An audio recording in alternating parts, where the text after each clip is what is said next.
शुरुआत कर लेते हैं एशियाई बाजारों से और शुरुआत काफ़ी मिली-जुली देखने को मिल रही है। गिफ्ट निफ्टी अगर देखें तो वहाँ पर हल्की कमज़ोर शुरुआत इस वक्त देखने को मिल रही है।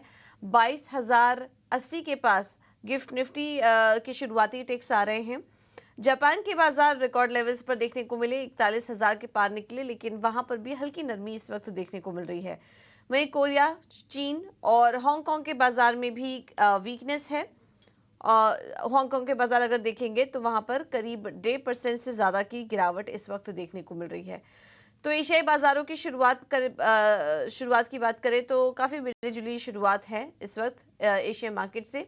लेकिन अन्य ग्लोबल बाजारों पर अगर नजर डालेंगे तो यहाँ पर हमने देखा कि लगातार दूसरे दिन डाउ जोन्स में तेजी दिखी और करीब 260 अंकों की मजबूती के साथ डाउ जोन्स में क्लोजिंग हुई।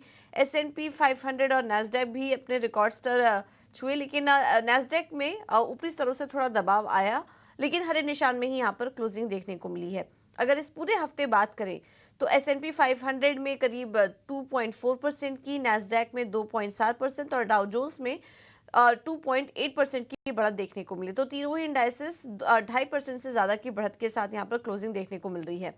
ये फेड की कमेंट्री का ही असर था, जब हमने देखा कि लगातार दूसरे दिन बाजारों में तेजी थी और जो इस साल ब्याज दरों में कटौती की बात की जा रही है 3 बार, वो बाजार को पसंद आया और वही रैली हमें कंटिन्यू होते हुए दिखाई दी।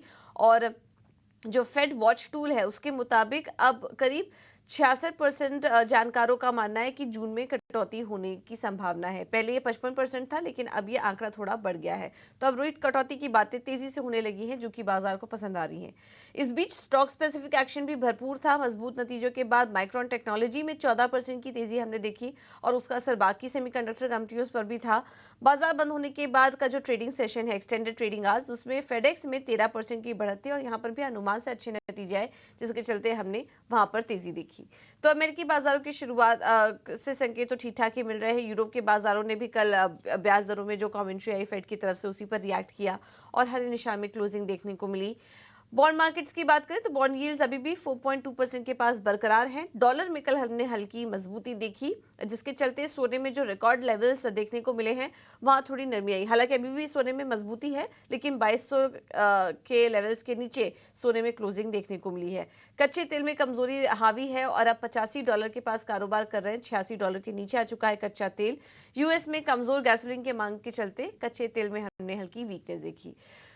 कुल मिला के बात करें तो आज भारतीय बाजारों के लिए संकेत ठीक ठाक ही हैं। ज्यादा कुछ नेगेटिव खबरें नहीं निकल कर आ रही हैं, तो आज इंडिकेशन ठीक ठाक ही दिखाई दे रहे हैं। लेकिन एशियाई बाजारों में थोड़े मिलजुले रुझान हैं। देखना होगा इसका असर भारतीय बाजारों पर आज कैसा